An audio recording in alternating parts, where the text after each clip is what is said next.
Bismillahirrahmanirrahim. Assalamualaikum warahmatullahi wabarakatuh.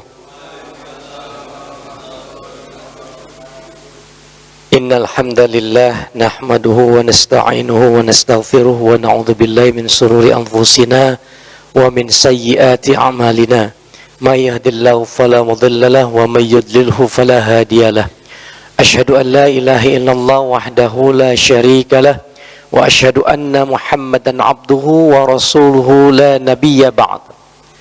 Jamaah yang dirahmati oleh Allah Subhanahu wa taala, dengan mengucap alhamdulillahi rabbil alamin, kita haturkan, kita sanjungkan segala puja dan puji serta syukur kita kehadirat Allah Subhanahu wa taala yang memberikan kita kekuatan, yang memberikan kita begitu banyak nikmat, sehingga alhamdulillah kita bisa menikmati rangkaian ibadah Ramadan hingga hari ke-22 ini.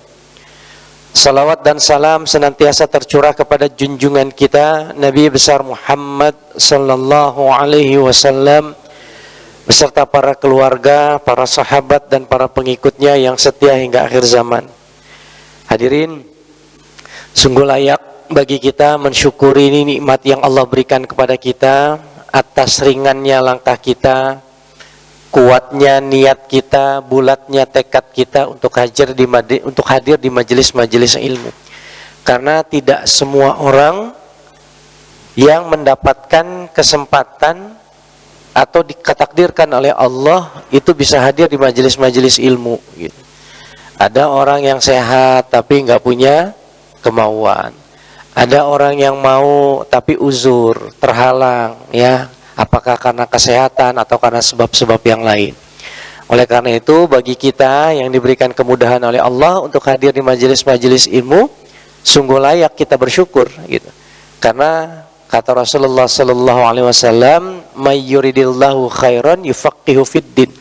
Barang siapa yang dikehendaki oleh Allah kebaikan, maka diberikan kepadanya pemahaman tentang agama. Nah, hadirnya kita di majelis-majelis ilmu mudah-mudahan menjadi wasilah kebaikan bagi kita. Wasilah Allah menghadirkan kebaikan dalam kehidupan kita. Ya. Hadirin yang dirahmati oleh Allah Subhanahu wa taala, pada kajian kali ini saya akan mengajak kita mengembara, ya, merasakan nikmatnya ibadah. Nikmatnya kekhusyuan dalam ibadah dari sosok sahabat yang bernama Abad bin Bishr. Sahabat Abad bin Bishr ini adalah sahabat atau sosok yang kemudian mengajarkan kepada kita makna khusyuk yang sesungguhnya. Kenapa saya katakan demikian? Insyaallah nanti akan kita bahas. Hadirin yang dirahmati oleh Allah Subhanahu wa taala, Abad bin Bishr ini adalah merupakan sahabat dari Rasulullah sallallahu alaihi wasallam yang berasal dari golongan Ansar. Beliau ini penduduk Madinah yang kemudian masuk Islam itu atas peran dakwah dari Mus'ab bin Umair. Ya. Nah, hadirin yang dirahmati oleh Allah Subhanahu wa taala, jadi ini sosoknya lumayan lengkap nih, Abad bin Bishr. Kalau dibilang ahli ibadah, udah nggak perlu disangsikan lagi dia tuh. Abad bin Bishr ini ahli banget ibadah. Ya, jangankan sholat rawatibnya, sholat sunnah juga dihajar semua sama beliau ini. Ya, terus kalau misalnya dari aspek satria, beliau ini merupakan sahabat Rasul yang kemudian mengikuti semua peperangan-peperangan di zaman Rasul maupun sesudahnya. Bahkan beliau pada akhirnya syahid dalam medan perang, gitu, di dalam perang Yamamah, ya, perang pada saat itu melawan kaum murtadin, melawan pasukannya Nabi palsu Musailamah al-Kadzab, nanti wafatnya di situ. Ya.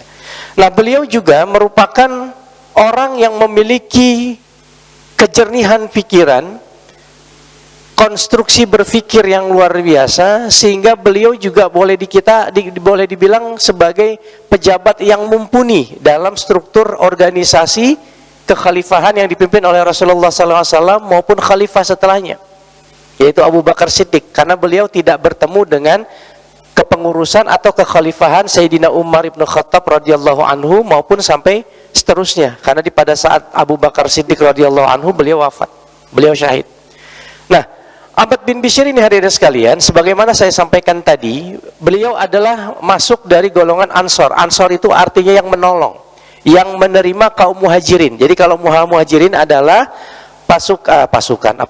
kaum mukmin yang hijrah dari Mekah ke Madinah, itu namanya al-muhajirin, kaum muhajirin, orang yang berhijrah. Sementara yang menerima, yang menolong itu adalah Ansor, yaitu kaum yang menolong. Nah, beliau ini termasuk dari kaum Ansor, ya, dari kaum Ansor yang kemudian masuk Islamnya itu melalui perantara Mus'ab bin Umair. Karena hadirin, kita perlu tahu bahwa ada dua juru dakwah baginda Rasulullah Sallallahu Alaihi Wasallam yang sangat berperan menyebarkan Islam, gitu. Dulu pada saat Rasulullah belum ada perintah untuk hijrah ke Madinah, orang-orang dari kaum Aus dan Khazraj dari Madinah itu datang ke Mekah, lalu kemudian menyatakan keimanannya kepada Rasulullah. Terjadilah beberapa baiat, diantaranya adalah Baiatul Aqabah, ya. Nah, pada saat itu misi teman-teman atau misi ikhwan dari Madinah itu ingin mengajak Rasulullah Sallallahu Alaihi Wasallam untuk hijrah ke Madinah. Ya, mereka mengatakan bahwa ketimbang kemudian Rasulullah SAW di tanah kelahirannya sendiri itu mendapatkan tekanan yang sangat luar biasa, maka ya sudah hijrah saja ke Madinah. Tapi karena pada saat itu bagi Rasulullah belum turun perintah hijrah, maka Rasulullah tidak mau hijrah. Lalu mereka bilang, kami perlu mendapatkan ilmu-ilmu dari antum ya Rasulullah. Ya, jadi udahlah hijrah ke sana. Nah, tapi kemudian Rasulullah mengatakan, ya sudah, kalian kembali. Lalu kemudian Rasulullah menugaskan yang namanya Mus'ab bin Umair. Mus'ab bin Umair ini qori, ya. Suaranya berapa level kayak di atas Ustaz Ahmad nih, cakepnya ini. Ya. Jadi qori, dia hafal Quran, bagus gitu ya, menguasai ilmu-ilmu Al-Quran. Jadi Mus'ab bin Umair inilah orang yang kemudian banyak berjasa mengislamkan penduduk Madinah pada saat awal-awal prosesi hidayah itu masuk ke dalam Madinah, ya. Jadi masyarakat Madinah itu hampir seluruhnya itu diislamkan oleh Mus'ab bin Umair, ya, Mus'ab bin Umair. Nah, Mus'ab bin Umair ini kalau bicara mengenai sosoknya, ya, beliau ini juga merupakan satria, ya, yang kemudian syahid pada saat perang Uhud.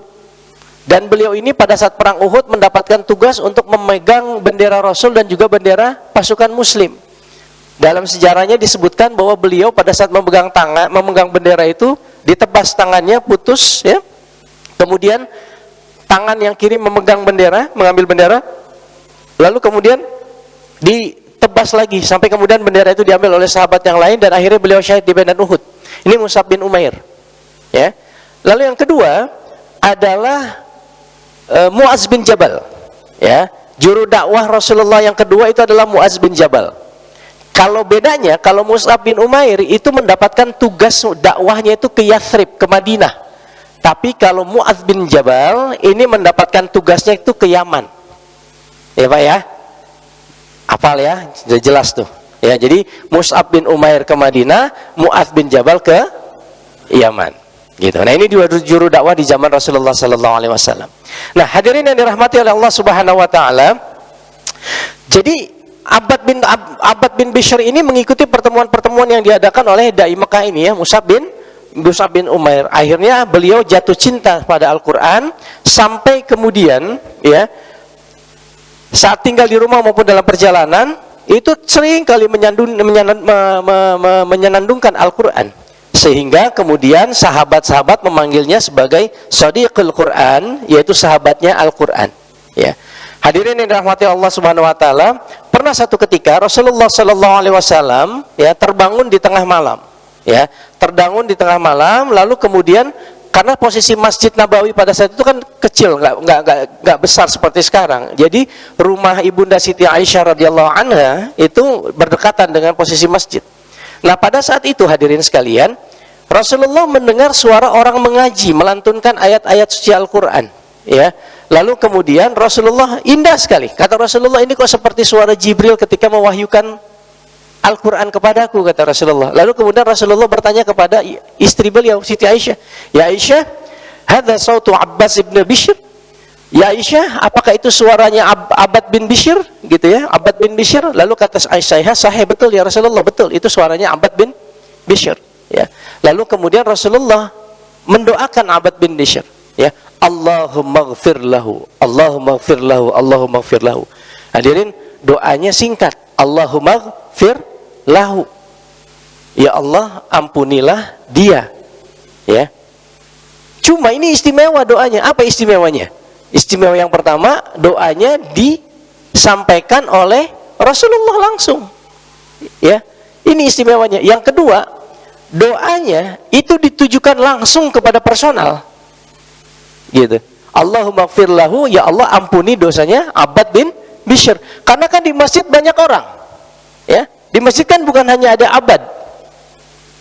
Tapi Rasulullah bukan mendoakan ya Allahumma gfir, ya Allah ampuni orang-orang yang lagi ada di masjid gitu, enggak. Tapi Rasulullah mengatakan Allahumma gfir lahu. Khusus spesifik menunjuk atau menyampaikan doanya itu kepada Abbad bin Bishr. Ini istimewanya. Gitu. Nah, hadirin yang dirahmati oleh Allah Subhanahu wa taala, lalu kemudian apa yang menarik lagi? Ya, Abbad bin Bishr itu seperti yang saya bilang tadi itu ya, beliau ini banyak ikut perang-perang dari Rasulullah. Nah, ini ada satu momentum di mana beliau memberikan makna hakiki dari kekhusyuan kepada kita. Ya, saya sengaja mengangkat sosok Abbad bin Bishr karena di pekan lalu pada saat kurma Pak Erwin kalau nggak salah ya nanya ya ini bisa mengganggu kekhusyuan nggak, ada tulisan Ajinomoto gitu ya. Ya, langsung saya ingat ada seorang sahabat yang mengajarkan kita makna kekhusyuan. Makanya Abbad bin Bishr ini saya sampaikan pada pertemuan kita pagi hari ini. Gitu ya. Nah, hadirin yang dirahmati oleh Allah Subhanahu wa taala, dalam sebuah perang yang terjadi yaitu perang yang namanya perang Dzatur Riqa. Ya, perang apa namanya? Dzatur Riqa. Dalam perang Dzatur Riqa ini, ya, ini adalah perang yang tidak terjadi pertumpahan darah. Perang yang tidak terjadi pertempuran, perang Dzatur Riqa ini.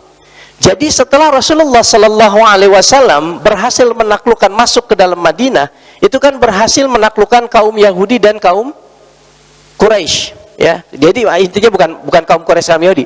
Jadi setelah kaum Quraisy tak tunduk, kaum Yahudi yang ada di Madinah juga tunduk. Nah, ada lagi ya satu golongan dari suku Najd namanya. Suku Najd ini itu adalah Arab Badui, Bapak Ibu sekalian. Ya, ini Arab Badui ini. Arab Badui ini ternyata masih rentan, masih nggak mau nerima dakwah dari Rasulullah Sallallahu Alaihi Wasallam, sehingga diam-diam masih tetap membenci Rasulullah dan merencanakan untuk memerangi Rasulullah Sallallahu Alaihi Wasallam.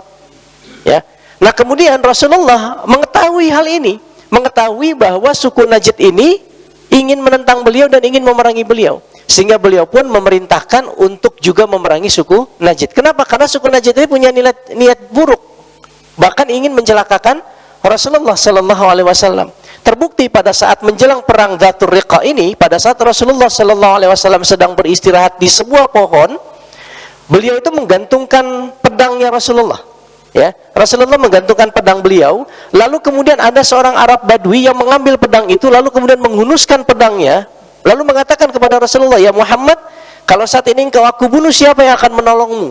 Lalu Rasul mengatakan, Allah, Allah, Allah. Rasul mengatakan Allah 3 kali, si orang Arab Badui ini lemes, Pak.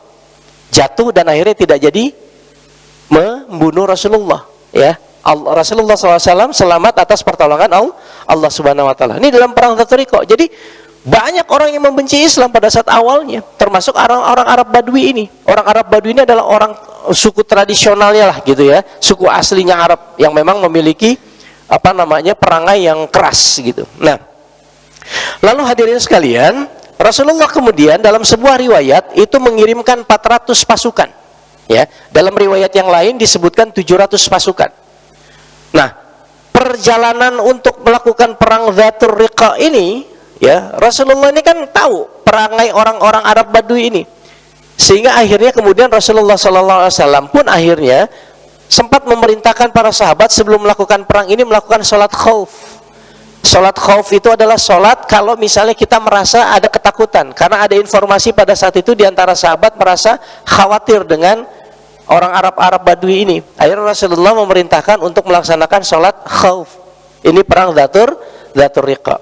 Nah, hadirin sekalian, namun kemudian pada saat Rasulullah SAW tiba di satu tempat dekat satu lembah gitu ya, ternyata orang-orang Arab Badui ini pun mendengarkan cerita-cerita yang perang-perang sebelumnya yang sudah dilakukan oleh Rasulullah. Mereka bahkan takut, nggak berani untuk bertemu dengan pasukan Rasulullah, gitu. Sehingga sampai akhirnya perang Dzatur Riqa ini tidak pernah terjadi sama sekali. Jadi tidak ada kontak senjata, ya. Jadi udah takut duluan, Pak, ya. Jadi udah takut duluan, gitu. Jadi tidak ada kontak senjata sama sekali. Hadirin yang dirahmati oleh Allah Subhanahu Wa Taala. Nah, tapi dalam konteks perang Dzatur Riqa ini, ya, pada saat Rasulullah berangkat menggantikan pasukan, sudah ada pertanyaan. Itu pada saat Rasulullah itu pergi gitu ya, berperang dan lain sebagainya, Madinah yang pimpin siapa? Yang gantiin tugas presiden siapa? Rasulullah itu sering menunjuk namanya Abu Dzar Al-Ghifari. Abu Dzar Al-Ghifari ini untuk menggantikan tugas beliau. Ya, Al-Ghifari. Ya. Abu Dzar Al-Ghifari, jangan kepleset. Meskipun namanya Al-G-nya sama-sama G gitu. Ya. Nah, jadi Abu Dzar Al-Ghifari ya yang menggantikan tugas Rasulullah untuk mengurus negara. Ya, ini. Pada saat Dzatur Riqa juga sama, hadirin sekalian. Ya. Nah, lalu kemudian pada saat Dzatur Riqa ini, hadirnya Rasulullah SAW pada perang Dzatur Riqa itu terjadi semacam penaklukan. Nah, di situ ada seorang perempuan musyrik. Ya, ada perempuan musyrik yang ditawan. Banyak sebenarnya yang ditawan. Salah satunya adalah perempuan musyrik. Ya. Jadi pada saat perempuan musyrik ini ditawan, suaminya marah, Pak. Suaminya marah dan lalu kemudian berusaha untuk membunuh Rasulullah. Dendam dia karena istrinya ditawan. Ya. Dia akhirnya berusaha untuk mencari Rasulullah, mengejar Rasulullah. Nah, hadirin yang dirahmati oleh Allah Subhanahu Wa Taala, pada saat kemudian perang Dzatur Riqa, ini saya ingin jelaskan juga nih, kenapa disebut Dzatur Riqa? Padahal tidak ada perperangan. Adanya Dzatur Riqa itu artinya sobekan-sobekan kain. Ya, sobekan-sobekan kain. Karena pada saat Rasulullah dan para sahabat, para pasukan ini berjalan, ya, itu suasananya itu beliau itu sangat panas gitu ya. Dan kemudian kerikil-kerikilnya tajam dan lain sebagainya, sampai diriwayatkan para sahabat itu kukunya sampai terkelupas, ya, kakinya itu sampai baret-baret dan sampai mengeluarkan darah. Tidak ada yang bisa menghentikan darah mereka kecuali dengan sobekan-sobekan kain. Jadi kulit kulit kaki mereka yang luka-luka itu dibebat tahu ya, dibalut dengan sobekan kain. Makanya disebutnya Dzatur Riqa. Dzatur Riqa itu artinya sobekan-sobekan kain. Gitu. Jelas ya Pak sampai di sini ya? Oke, kita lanjut. Lalu kemudian pada saat kemudian Rasulullah SAW akan kembali ke Madinah, Rasulullah beristirahat di satu tempat. Bersama pasukan beristirahat di satu tempat. Lalu Rasulullah SAW bertanya nih kepada para sahabat, siapakah di antara kalian semua yang akan siskamling malam ini? Yang akan jaga pasukan malam ini?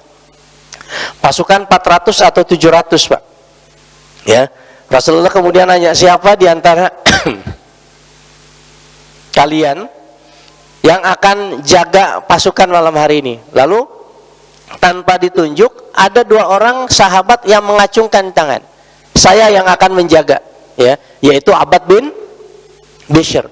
Abbad bin Bishr. Nah, kemudian beliau didampingi oleh sahabatnya namanya Ammar bin Yasir. Ya, Ammar bin Yasir. Nah, Ammar bin Yasir ini dalam sejarah disebutkan bahwa orang tua beliau radhiyallahu an, ya, adalah syahid dan syahidah pertama, ya. Karena Yasir dengan Umayyah, ya, itu adalah Sumayyah itu adalah orang yang kemudian menjadi syahid dan syahidah pertama yang dibunuh oleh Abu Jahal.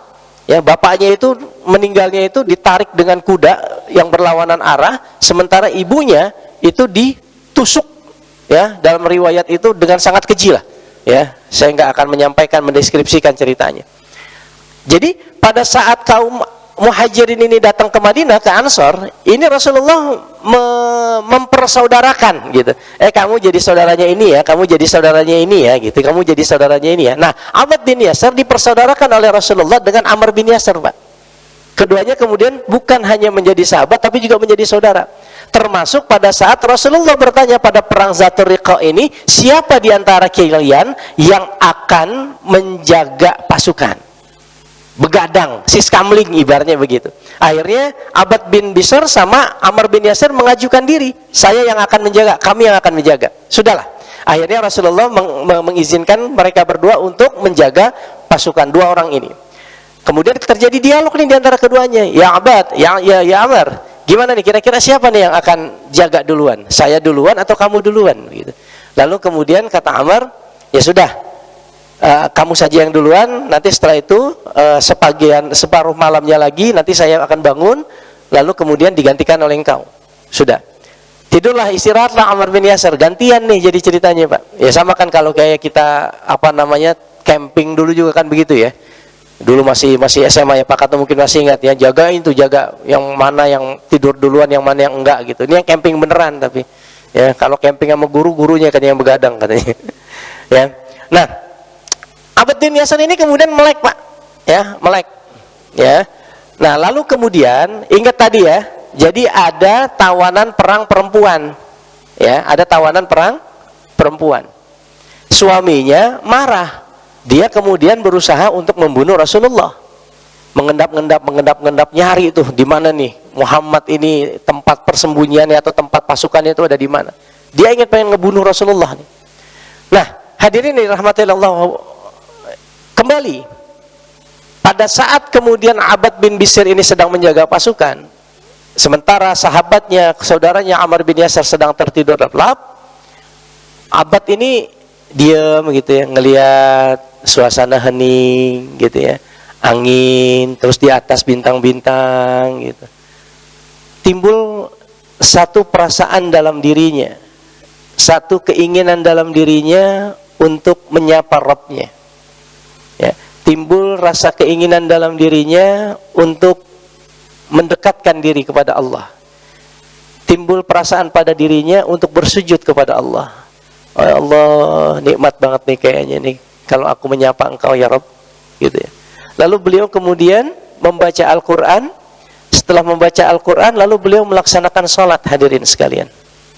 Beliau melaksanakan sholat begitu indah, begitu khusyuk ya. Seolah-olah beliau hanya merasakan hadirnya beliau dengan Allah, menghadirkan zat Allah dalam dirinya, menghadirkan zat Allah masuk ke dalam hatinya, menghadirkan zat Allah masuk ke dalam fikirannya. Begitu khusyuk ya, begitu khusyuk ya. Beliau sangat menikmati percintaan beliau dengan zat yang maha rahman dan maha rahim. Salatnya begitu indah, salatnya begitu khusyuk, meneteskan air mata dan lain sebagainya.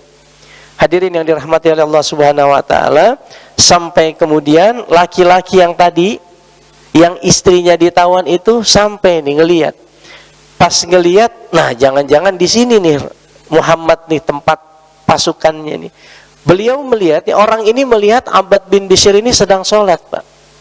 Sedang sholat, lalu apa yang dilakukan? Dia ini ngambil anak panah.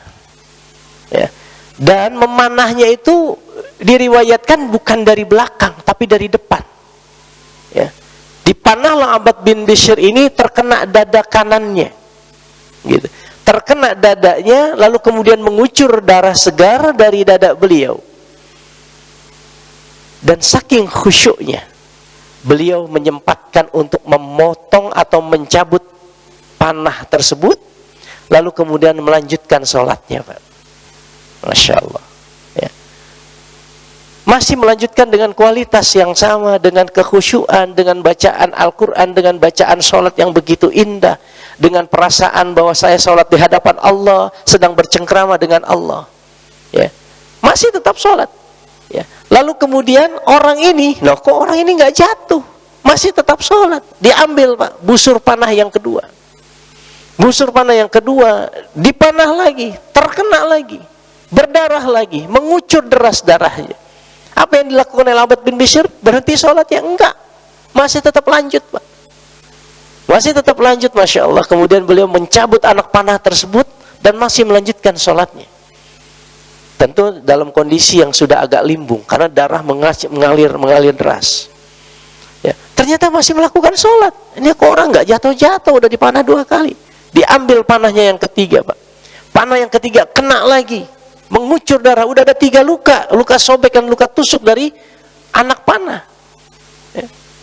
Apa yang dilakukan? Masih sama, menjaga kualitas sholatnya. Ya. Ini kekhusyuan yang luar biasa dari seorang Abbad bin Bishr. Begitu dia merasa bahwa sholat adalah merupakan jalur komunikasinya dengan Allah, merupakan jalur perjumpaannya dengan Allah, merupakan jalur bagaimana saya bisa mengenal Allah, curhat kepada Allah, apalagi di suasana alam yang demikian hening, senyap begitu ya, menimbulkan kekhusyuan tersendiri. Beliau cabut tuh Pak, panah yang ketiganya, masih melanjutkan sholat. Ya. Nah, pada saat kemudian orang yang ini nih, si Arab Badui ini akan menghujamkan anak panah yang keempat, Abbad bin Bishr kemudian langsung merayap membangunkan Ammar bin Yasir. Ya. Ammar bin Yasir begitu bangun ngelihat sahabatnya ini bermandikan darah, Pak. Lalu apa kata Ammar bin Yasir? Ya Abbad, kenapa engkau tidak bangunkan aku pada saat engkau terpanah pertama kali? Lalu apa kata Abbad bin Yasir? Sungguh kalau aku tidak mengkhawatirkan Rasulullah terbunuh dan engkau juga saudaraku terbunuh, maka lebih baik bagiku untuk meneruskan bacaan Al-Qur'anku. Masya Allah. Ya. Ini kata Abbad bin Bishr, Pak. Ya. Jadi beliau sebenarnya udah siap syahid pada saat itu. Cuma beliau berpikir, kalau misalnya nih yang jaga kan saya, nih yang melek kan saya. Kalau saya sampai tumbang nih, teman saya ini yang lagi tidur juga pasti akan tumbang. Kalau teman saya tumbang, nanti bisa aja dia menyelinap ke tempatnya Rasulullah dan Rasulullah dibunuh. Ya. Jadi Abbad bin Bishr mengatakan kepada Ammar bin Yasir yang agak sedikit memprotes gitu ya sikapnya dari Abbad. Ya Abbad, kenapa kamu nggak bangunin saya pada saat kamu kena panah? Kata Abbad, sungguh wahai sahabatku, jika saja aku tidak mengkhawatirkan Rasulullah SAW akan terbunuh dan engkau pun akan terbunuh, maka lebih baik bagiku meneruskan bacaan Qur'anku dalam sholat. Ini Abbad bin Bishr. Hadirin yang dirahmati oleh Allah Subhanahu wa taala. Kayaknya kalau berkaca sama kita modelnya jauh banget ya, Pak ya. Bisa khusyuk kayak begini ya. Ya. Kita Allahu Akbar mikirin cicilan, ya kan? Mikirin sekolah anak, mikirin tetangga yang masih ngeselin gitu kan, mikirin apalagi macam-macam deh tuh, mikirin kerjaan yang belum beres. Kalau orang pajak mikirin koretak gitu kan, korteks gitu ya. Kadang-kadang kita di luar sholat itu jadi orang yang paling pelupa, Pak. Tapi begitu Allahu Akbar, ya Allah cicilan belum dibayar gitu ya. Allah Arif ya. Kalau pakai apa kisahnya Pak Erwin kemarin ya, kita baru ngelihat tulisan Ajinomoto aja ngerasa langsung rusak kekhusyuan kita, ya kan? Langsung rusak khusyuknya kita. Padahal rusaknya khusyuk itu adanya di kita, ya. Biarin aja kalau ini. Ya sama kayak Abbad bin Bishr. Dia bukan cuma ngelihat tulisan Ajinomoto, nggak boleh nyebut merek ya, ini direkam ya. Ya, nggak cuma merek, nggak baca merek gitu kan? Dipanah, Pak. Dipanah, luka, keluar darah, masih lanjut sholatnya. Ya Allah, kalau ngedengar cerita ini kayaknya malu banget gitu ya. Malu banget ya. Kita tuh untuk sampai level itu kira-kira berapa ya gitu ya. Macam-macam cara kita lakukan untuk khusyuk. Macam-macam. Ada yang orang kalau mau khusyuk takbirnya sampai 3 kali gitu kan. Ada orang yang mau khusyuk takbirnya sampai apa namanya, macam-macam lah ya. Starternya banyak. Ada orang yang mau khusyuk itu harus pakai wangi-wangian yang banyak. Ada orang yang macam-macam cara kita untuk khusyuk. Tapi ingat, khusyuk itu kembali ke diri kita. Nah, tapi kalau untuk sampai level Abbad bin Bishr, Masya Allah, hebat kita ya, hebat kita. Kira-kira kita sampai level mana nih kekhusyuan kita ya. Hadirin yang dirahmati oleh Allah Subhanahu wa taala.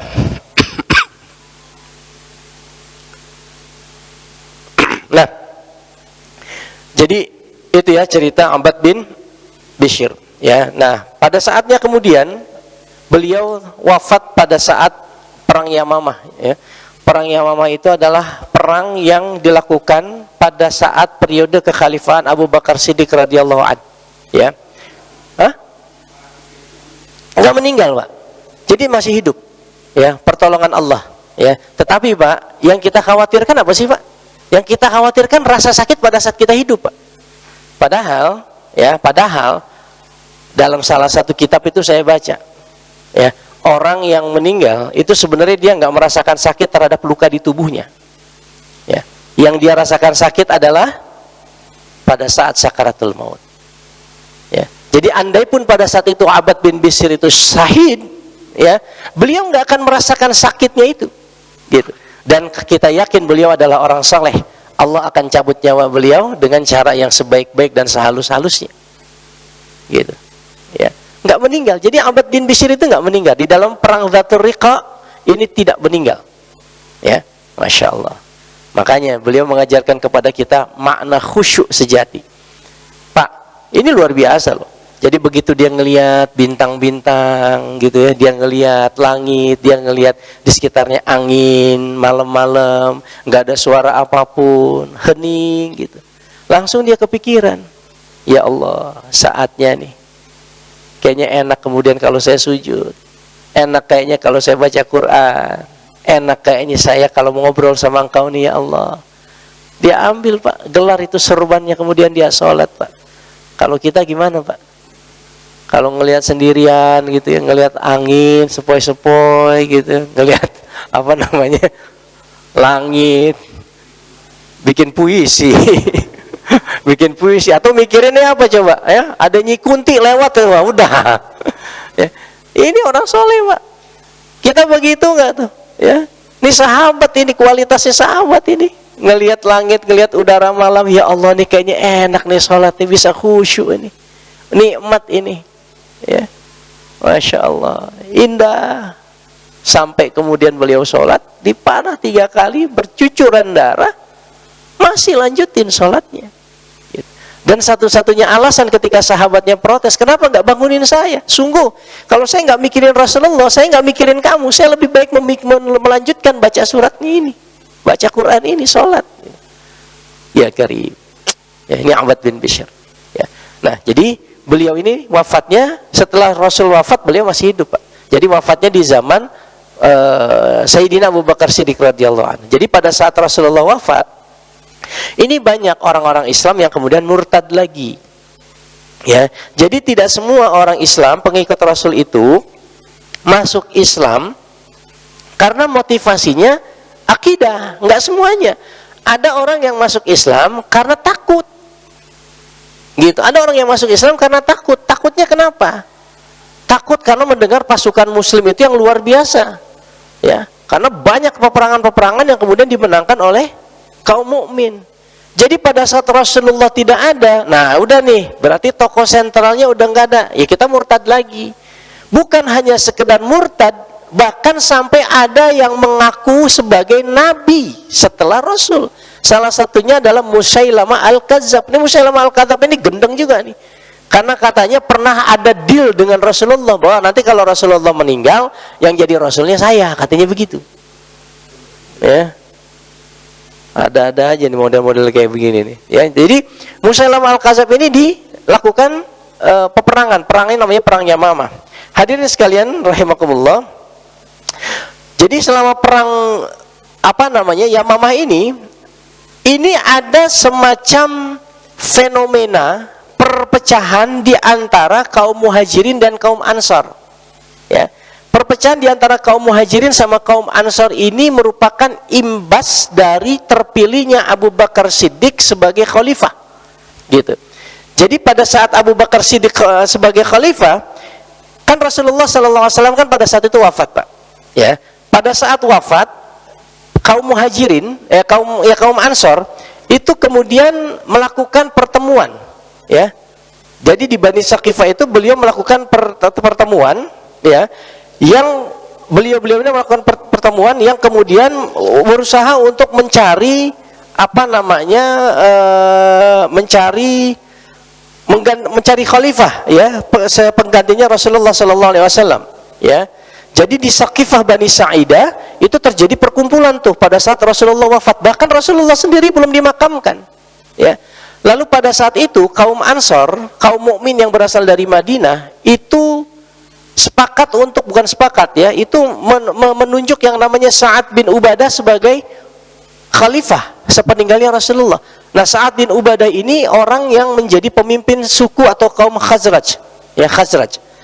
Nah, pada saat terjadinya pertemuan ya di Saqifah Bani Sa'idah ini, ada sahabat yang kemudian menyampaikan kepada Sayyidina Umar bin Khattab, ya Umar, ini kaum Ansor lagi pada pertemuan tuh, ya, di mana namanya di Saqifah Bani Sa'idah, dan rencananya menunjuk Sa'ad bin Ubadah sebagai khalifah.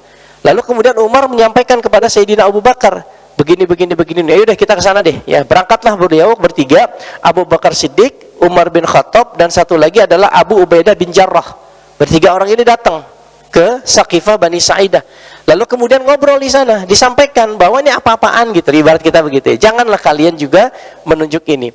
Lalu kemudian di sana mereka menenangkan masa supaya menangguhkan baiatnya dulu. Jadi menunjuk Sa'ad bin Ubadah, tapi jangan sampai dibaiat dulu, ya. Akhirnya mereka mendengarkan ketiga sahabat yang senior ini, Bapak Ibu sekalian. Nah, untung mereka kemudian menuruti, ya. Lalu kemudian ketika semua anggota persidangan itu tenang, lalu tiga orang sahabat ini, Abu Bakar, Umar, dan juga Abu Ubaidah bin Jarrah ini duduk. Abu Bakar langsung menyampaikan kepada mereka, sangat berat bagi kaum bangsa Arab ya untuk bisa meninggalkan agama nenek moyang mereka yang sudah mendarah daging. Dengan inilah maka Allah memberikan keistimewaan kepada kaum Muhajirin yang pertama kali masuk ke dalam Islam. Mereka adalah kaum Rasulullah, dan bukan hanya kaumnya tetapi juga sahabat dan kerabatnya. Ya, mereka mendapatkan siksaan yang bertubi-tubi. Mereka tetap gigih mempertahankan akidahnya walaupun pihak lawan mendustakan. Setiap lawan Islam pasti akan melecehkan kaum muslimin pada saat itu. Tapi kaum Muhajirin tidak pernah merasa gentar dan surut ke belakang walaupun jumlahnya sedikit. Padahal semua sudah gusar dan marah kepada mereka ini. Kaum Muhajirin inilah yang pertama kali mengakui risalah Rasulullah SAW dan bertauhid kepada Allah dan Rasulnya. Mereka adalah bertauhid kepada Allah dan mengakui Rasulnya Muhammad sebagai Rasulnya, utusannya. Mereka adalah sahabat Rasul dan juga kerabatnya. Mereka pasti lebih berhak menduduki jabatan khalifah karena Rasulullah berasal dari kaum Quraisy, maka yang berhak untuk menduduki jabatan khalifah adalah juga dari kaum Quraisy. Nah, ucapan Abu Bakar Siddiq ini membuat kaum Ansar bingung, Pak. Ya, ini yang ngomong orang senior nih, tapi satu sisi yang lain Sa'ad bin Ubadah juga mereka adalah dari kaum mereka. Ya, terjadi pergolakan politik di situ. Hanya memang sebagian kaum Ansor ini sudah memiliki hasrat untuk jabatan khalifah ini, pengen jadi jabatan, ya, pengen jabatan itu, ya. Mereka kasak-kusuk di belakang untuk bahas masalah itu. Kemudian mereka menunjuk salah seorang untuk menjadi juru bicara untuk berargumentasi dengan Abu Bakar Siddiq, ya. Lalu kemudian dia dengan lantang bersuara bahwa kami adalah kaum penolongnya Allah, kaum Ansar, ya. Sedangkan kalian wahai kaum Muhajirin adalah bagian dari kami. Kalian telah hijrah dari kampung halaman dengan meninggalkan kaum kalian, ya. Dan kemudian apakah dengan begitu enaknya kalian mau mencabut akar kami dan merampas hak kami untuk menduduki jabatan khalifah ini? Abu Bakar kemudian merespon kalimat ini, ya ma'asyiral muslimin, gitu ya kira-kira ya. Wahai hadirin sekalian, sungguh kaum Muhajirin adalah orang yang pertama kali masuk Islam. Kaum Muhajirin punya kedudukan yang begitu mulia, wajah yang rupawan dan keturunan yang paling banyak di antara bangsa Arab. Mereka juga kelompok yang paling sayang kepada Rasulullah. Kami telah masuk Islam sebelum kalian. Kalau kalian tidak percaya, Abu Bakar kemudian membacakan surat At-Taubah ayat 9, surat Taubah surat ke-9 ayat 100, ya. Nah, lalu kemudian Abu Bakar menyatakan, kami adalah kaum Muhajirin, sedangkan kalian adalah kaum Ansar yang merupakan saudara seiman kami. Kalian adalah sekutu kami dalam mendapatkan harta rampasan perang. Kalian adalah penolong kami melawan musuh. Semua kelebihan yang kalian klaim tersebut memang sudah semestinya seperti itu. Ya, kalian memang itu tugas kalian sebagai kaum Ansar. Kalian adalah kelompok orang yang paling berhak mendapatkan pujian di antara semua orang di dunia ini. Bangsa Arab tidak mengenal orang yang memegang tampuk kekhalifahan ini kecuali kalangan Quraisy. Baiklah, kami yang akan menjadi pemimpin dan kalian yang akan menjadi menteri-menterinya. Lalu kemudian ada seorang sahabat dari kaum Ansar yang bernama Al-Habab bin Mundhir. Al-Habab bin Munzir ini merasa marah dengan perkataan dari Abu Bakar Siddiq. Lalu beliau mengatakan kepada Abu Bakar ini, kepada Sayyidina Abu Bakar dengan caci makian. Cacian makian ini kemudian dibalas oleh Sayyidina Umar ibn Khattab, dan nyaris terjadi pertempuran, perkelahian antara Umar ibn Khattab dengan Al-Habab ini, Al-Habab bin Munzir ini. Akhirnya ditenangkan oleh seorang sahabat yang lain, yaitu Ubaidillah bin Jarrah. Ingat ya, tadi 3 orang ya yang datang pada saat terjadi pemilihan khalifah: Abu Bakar, Umar ibn Khattab, dan Abu Ubaidah bin Jarrah. Nah, Abu Ubaidah bin Jarrah menengahkan perkelahian ini. Lalu kata Abu Ubaidah, "Ya kaum Ansar, kalian adalah pihak yang pertama kali menolong kami para muhajirin, menyelamatkan kami para muhajirin, mengulurkan tangan kalian untuk menolong kami kaum muhajirin. Jadi saat ini janganlah kalian menjadi orang yang pertama kali mengubah hal itu menjadi permusuhan." Singkat tapi kemudian bermakna, Pak. Apa yang disampaikan oleh Abu Ubaidah ini membuat semuanya terdiam. Kaum Ansar semuanya terdiam. Lalu ucapan Abu Ubaidah tersebut berpengaruh kuat, ya. Lalu kemudian Bashir bin Sa'ad akhirnya berdiri dan berpidato di hadapan kaumnya nih, kaum Ansar ini. Demi Allah, memang harus diakui bahwa kita adalah golongan yang memiliki banyak kelebihan dalam memerangi orang-orang musyrik, dan kita masuk pertama kali ke dalam agama ini. Namun sama sekali tidak ada keinginan di benak kita kecuali mengharapkan ridha Allah dan ketaatan kepada Rasulullah SAW serta jalan hidup yang lurus. Hendaknya kita tidak memperpanjang urusan ini. Kita sama sekali tidak mengejar pamrih duniawi, jabatan itu duniawi. Berapa lama sih? Ketua DKM 3 tahun, Presiden 5 tahun, RT berapa tahun? Hah? RT 5 tahun. Tunjangan per bulannya berapa? Bentar, bakal beres tuh jabatan. Hah? Ketua umum apa? Ada. Ya. Kenapa dia pindah? Ya. Udah, kita nggak pernah mengejar duniawi, karena sesungguhnya hanya Allah yang mempunyai karunia dan nikmat. Ingat, sesungguhnya Muhammad berasal dari Quraisy. Sudah selayaknya kaumnya itu yang menduduki jabatan khalifah. Demi Allah, aku tidak akan melawan mereka dalam masalah ini selamanya. Ya, takutlah kepada Allah, jangan kalian menentang dan bermusuhan dengan kaum muhajirin. Ini kata siapa namanya? Bashir bin Sa'ad. Nah, setelah kata Bashir bin Sa'ad ini selesai, semua terdiam. Pada saat semua jamaahnya terdiam, baik dari kaum Ansar maupun dari kaum Al-Muhajirin ini, Pak, Abu Bakar mengambil tangan Umar ibn Khattab dan Abu Ubadah bin Jarrah. Diangkatlah keduanya, dipegang sama Abu Bakar. Ya ma'asyiral muslimin, wahai kaum hadirin sekalian, silakan kalian baiat salah satu di antara 2 sahabat kita yang utama ini, Abu Ubadah atau Umar ibn Khattab. Lalu kemudian Umar ibn Khattab menepiskan tangan yang dipegang oleh Abu Bakar, lalu kemudian juga menepiskan tangan yang dipegang oleh Abu Bakar kepada Abu Ubadah, lalu beliau sendiri yang kemudian memegang tangan Abu Bakar. Ya, lalu kemudian beliau mengatakan, saya membaiatmu, kami tidak berhak untuk menduduki jabatan ini. Engkau yang lebih mulia, engkau yang lebih tua, engkau yang lebih dekat dengan Rasulullah SAW. Maka aku membaiatmu menjadi khalifah kami. Rasulullah kemudian, Umar ibn Khattab radhiyallahu an, lalu kemudian menjadi orang yang pertama membaiat Abu Bakar Siddiq, yang diikuti oleh seluruh kaum Ansar dan kaum Muhajirin yang hadir pada saat itu. Hanya satu yang tidak membaiat, yaitu Sa'ad bin Ubadah, yang tadinya nyaris jadi khalifah pertama. Ya. Nah, itu ceritanya. Nah, proses pemilihan Umar ibn Khattab ini masih menyisakan konflik, gitu. Ya, masih menyisakan konflik. Masih menyisakan konflik meskipun tidak konflik secara terbuka, tetapi secara dukung-mendukung ya masih. Ya kayak sekarang kan gitu, masih ledek-ledekan tuh. Nih pendukung 42% belum bisa move on, pendukung 58%, macam-macam. Ada cebong, ada kampret, masih terus aja gitu kan. Ya ini terjadi juga zaman dulu, ya. Sampai kemudian terjadi pada saat perang Yamamah, apa namanya? Para pasukan-pasukan itu juga sama-sama kayak ngurusin sendiri-sendiri, Ansar ya Ansar, Muhajirin ya Muhajirin. Nah, disitulah kemudian Abbad bin Bishr, ya, langsung apa namanya? Abbad bin Bishr melihat satu fenomena yang ganjil, di mana kaum Ansar itu selalu mengandalkan kaum Muhajirin, begitu juga sebaliknya, kaum Muhajirin terlalu mengandalkan kaum Ansar. Ini nggak benar nih begini. Kita ingin menegakkan tauhid, tapi kenapa kok perangnya kok kayak semacam saling mengandalkan satu sama lain?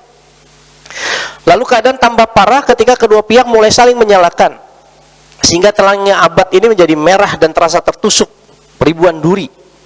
Abad yakin kaum muslim mustahil dapat meraih kemenangan kalau kaum muhajirin dan ansornya saling bertolak punggung, gitu ya, berperang secara terpisah dan bertanggung jawab atas posisinya masing-masing. Dengan cara seperti itu, mujahid yang benar-benar tabah dan sabar akan terlihat dengan jelas. Lalu Abad kemudian berpikir, ya udahlah kalau memang begitu, kita coba aja, pisahin aja dulu deh, ya. Nah, di dalam peperangan itu hadirin sekalian, akhirnya terpisah tuh, ya. Ada sekitar 400 orang dari kaum Ansor bersama tokoh-tokoh utamanya, kemudian langsung berperang sendiri, gitu ya.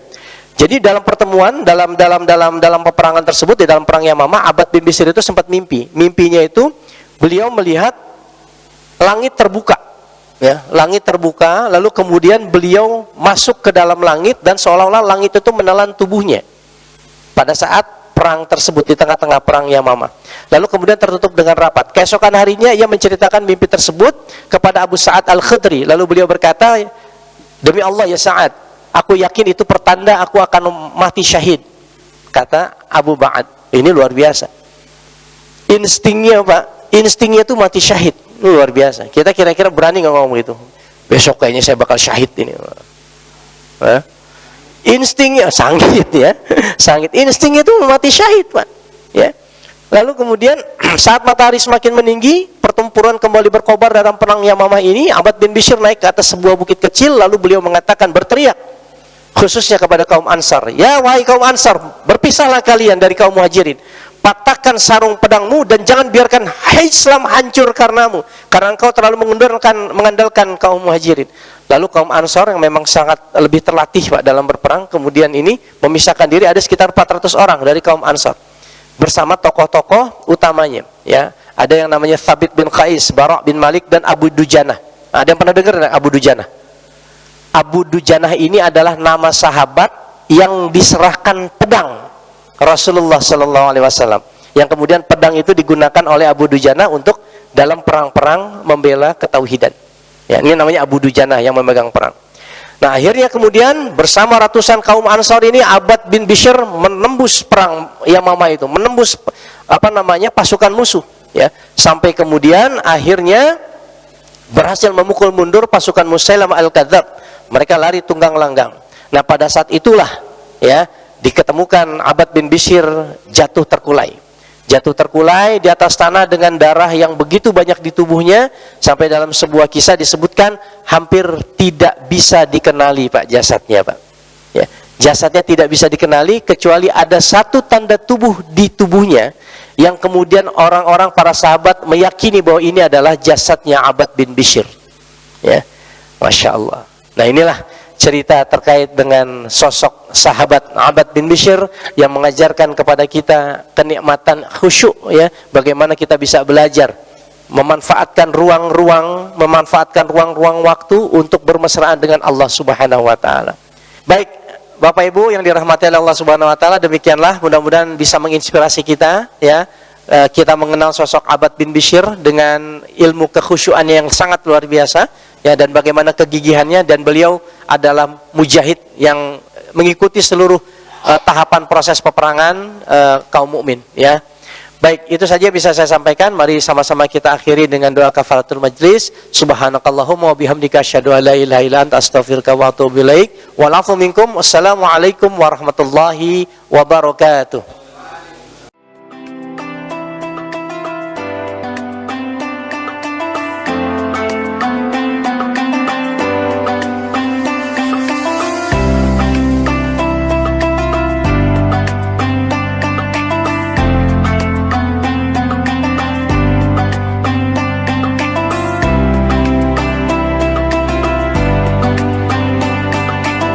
Ingat, baik itu rumusnya dua, benar, santun. Meskipun kita ngomongnya benar tapi nggak santun, orang jadi benci sama kebenaran.